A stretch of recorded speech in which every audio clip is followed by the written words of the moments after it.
mes chers mesdames et messieurs, quand on a les problèmes, quelques angoisses, quand on apprend une langue étrangère, c'est presque toujours à raison de fautes au moment. C'est pourquoi on doit analyser et improver ou faire plus correct ces moments qui sont nécessaires pour produire les sons. Encore un point.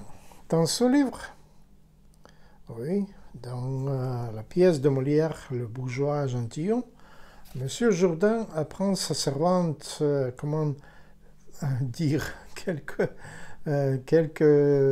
sons, quelques consonnes ou quelques voyelles. Et on peut utiliser cela comme un instrument. Et l'exercice pour vous, c'est trouver quelqu'un à qui vous pouvez expliquer tous les moments ukrainiens dans la langue ukrainienne.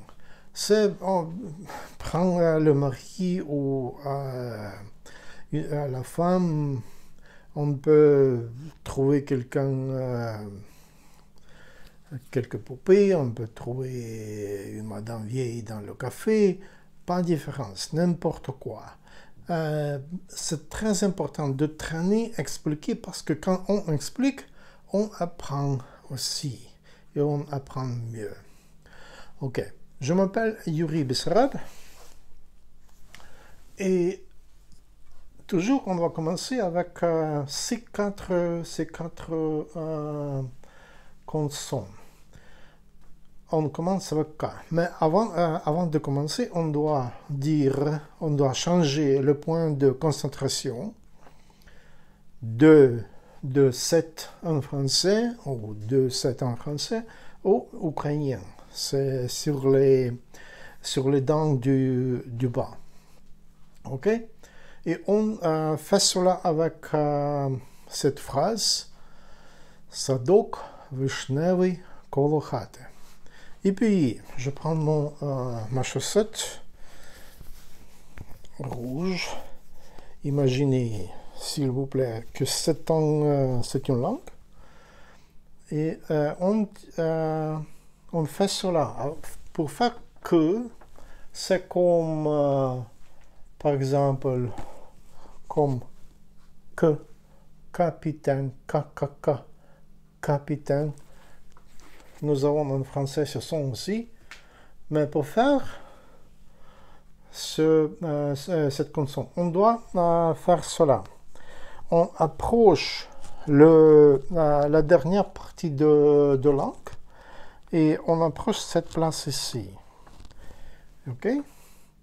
Comme ça. Le moment est comme ça. Ok? Je dois montrer ici. Non, hop, ok. Comme ça. Hop. Et on touche cette place ici, puis on donne l'air. Cette préparation, on touche, on donne l'air, et puis on fait que et on laisse.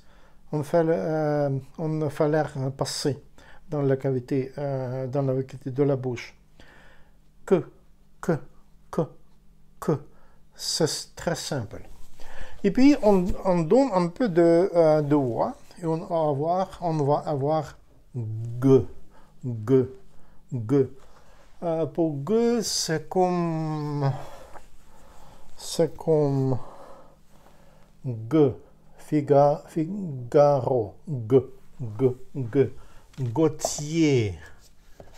Par exemple, Figaro. Ok? On fait, le moment est presque le même, comme avec que. Mais on donne l'air et on donne un peu de voix. Et on approche cette préparation, ok? On approche avec cette partie, la dernière partie de langue, on approche cette place. Pas seulement approche, on touche cette place ici et on donne l'air et voix. On laisse passer l'air dans la cavité de la bouche et on va avoir G. Que, A, K, que, qui, ku, que, ko. Maintenant, g. Ga, ge, gi, gu, ge, go. Ok. Maintenant, cette consonne. C'est h. Il n'y a pas de son comme ça en français, mais c'est très simple de le faire. Et à cette fois, on ne touche pas la même partie, la dernière partie de la langue. Ne touche pas cette place, mais approche ici et donne l'air. Et on va avoir h, h, h, ha, he, hi, hu, he, ho. Ok? C'est comme... ok, cela suffit. Et quand on donne un peu de voix, on va avoir re, re, re, re. Mais le moment est le même. On approche, on ne touche pas, on donne l'air et aussi de voix, et on va avoir re. Ok, je montre. On approche, on ne touche pas. Avec cette partie, ne touche pas, mais laisse l'air passer ici. Et on va avoir re, ra, he, hi, ru, re, ro.